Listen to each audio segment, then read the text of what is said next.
What you're about to hear is not fiction. It's based on real courtroom testimony, statements made under oath during a federal trial that sent shockwaves through the entertainment industry. This video presents a dramatized reading of public court proceedings held from May 19th to 20th, 2025. Viewer discretion is advised. Some details have been censored or lightly edited to comply with YouTube's community guidelines, but everything you're about to hear is taken directly from public reporting and official transcripts. A special thanks to Inner City Press for their detailed coverage on X.com. It's important to note that the individuals mentioned in this video are presumed innocent unless proven otherwise in a court of law. The testimony you're about to hear is raw, emotional, and controversial. If you're interested in real-life courtroom drama, stay with us. And if you enjoy our content, please hit that subscribe button. It's free and supports the channel more than you know. David James, once an unknown college graduate from Michigan, never imagined he'd end up inside the world of one of the most powerful names in entertainment, Sean "Diddy" Combs. After faxing his resume to Bad Boy Entertainment, he was summoned to an interview at their Manhattan office on Broadway. There, he met a flurry of executives including Tommy, Kesha, and others. They tested him on everything from scheduling appointments to knowing what time certain radio shows aired. Impressively, James nailed it. When Diddy himself asked what made him a great assistant, he replied confidently, "Can't stop, won't stop." That line won him the job. From 2007 to 2009, James became immersed in the high-stakes world of fame, luxury, and secrecy. It was a whirlwind, from managing schedules and meals to hopping on jets to Miami, LA, and London. But beneath the glamour lay control, pressure, and constant chaos. James described working for Diddy as non-stop. His hours often stretched from bad boy offices until the early morning studio sessions. Dinner dates, last-minute calls, and odd-hour errands were routine. The entourage was extensive. Security teams like D-Rock, Bonds, and Uncle Paulie shadowed Diddy constantly. The lifestyle was luxurious, but it came at a cost: 20-hour workdays and unwavering loyalty. James was frequently reminded to stay in his lane. His responsibilities included everything from carrying toiletry bags filled with ointments and personal items to stocking hotel rooms with applesauce, Jell-O, and Fiji water. James even had a key to Diddy's hotel room to set up his medicine bag, which contained pills like Viagra, ecstasy, and Percocets. He often used his own credit card to make purchases, which Bad Boy would reimburse. There was no room for hesitation. Every whim had to be fulfilled. Privacy was non-existent. The assistant's life was all-consuming. Inside Diddy's circle, James observed a world of celebrity, secrecy, and manipulation. He shared that Cassie, one of Diddy's longtime girlfriends, once confided in him saying, "This lifestyle is crazy." When James asked why she didn't leave, Cassie replied, "Sean controls my life, my music. He pays for my apartment." Diddy, according to James, once boasted, "I have Cassie right where I want her. She's young and moldable." He described how Kim Porter, another woman close to Diddy, was referred to as the Queen in LA, while Cassie was kept closer on the East Coast. The relationships were complex and tightly managed. Diddy was known to review browser histories and closely monitor those around him. James recalled returning to LA after a club night when Diddy accused someone of lying about him hitting Cassie. James felt his privacy had been completely invaded, adding to an environment where fear and control were constant. James testified about disturbing incidents involving drugs and surveillance. He admitted to picking up prescription drugs in his own name for Diddy, sometimes unsure whether he had given permission to use his identity. He described regularly replenishing supplies of ecstasy and Percocets, which were kept in a medicine bag. Diddy never stayed in a hotel room alone. Cassie or other women were almost always present. One incident in Miami especially stood out.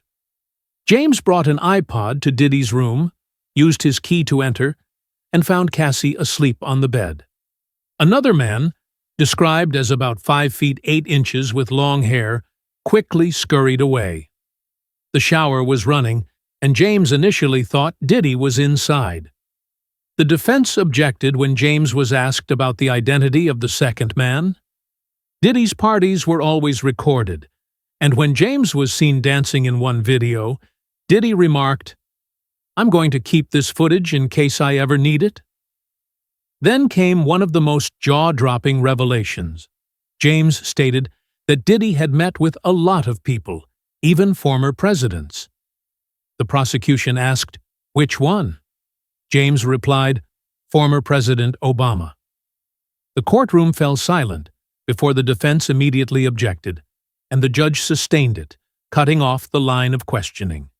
The testimony didn't elaborate further, leaving the implication dangling in the air. Was it a private meeting? Was it related to music, politics, or something else? James didn't say, and legally he couldn't be pushed further on that point. Still, the name drop was enough to spark headlines and speculation. Social media exploded, and legal analysts debated whether this would influence public or judicial perception. While James offered no evidence of wrongdoing on the former president's part, the mere mention of such a high-profile figure added unprecedented weight to an already sensational case. Another unforgettable moment involved a run-in with Suge Knight. James testified that he drove a silver Navigator to Mel's Diner in Los Angeles to pick up cheeseburgers. D-Rock, one of Diddy's security men, spotted Suge Knight in the parking lot and approached him saying, "I'm Biggie's boy." Knight didn't recognize him at first, but eventually gave him a dap, a handshake. Suddenly, James noticed 4 black SUVs surrounding the diner from different angles. He saw someone hand Suge Knight a gun. That's when D-Rock shouted, "We got to get out of here!" James and the others rushed back to the house where they found Cassie crying. Diddy got into a black vehicle with 3 guns on his lap, saying, "Drive around the block." James said he felt safer now that they'd switched from the silver car to the black one. They wouldn't be seen coming. It was a surreal and dangerous episode. During cross-examination, the defense went after James aggressively, trying to poke holes in his story. They pressed him on why he didn't mention everything during earlier interviews.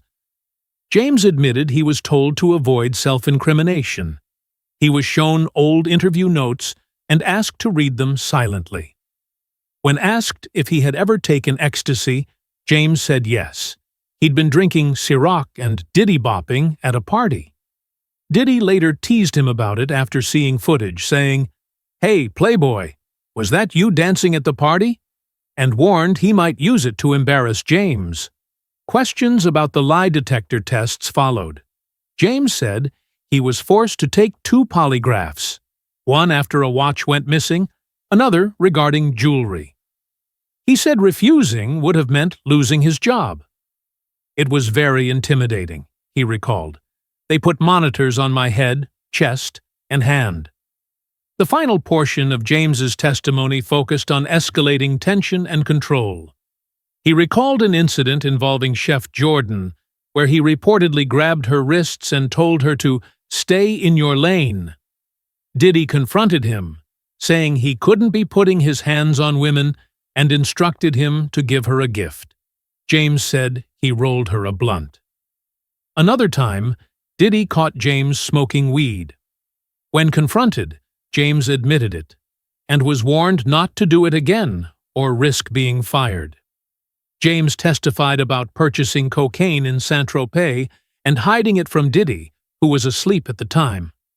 The relationship with Roger Bonds was described as familial. Diddy's mother even called James her son. But things deteriorated. James once lied about filing a police report to cover for Diddy. Eventually, he left the job. "They offered me other roles," he said, "but I just wanted out." My life was at risk. That brought the courtroom to a close for the day. The judge dismissed the session, and the courtroom slowly emptied, leaving behind a cloud of tension and astonishment. David James's account painted a troubling, chaotic portrait of life inside Diddy's inner circle, filled with celebrity, power plays, surveillance, drugs, and deeply personal trauma. Whether every detail will stand up to scrutiny remains to be seen, but his words struck a nerve with the public and media alike. What will come next in the Diddy trial? That remains uncertain. If you found this testimony as gripping as we did, please give this video a like. It really helps our small channel grow.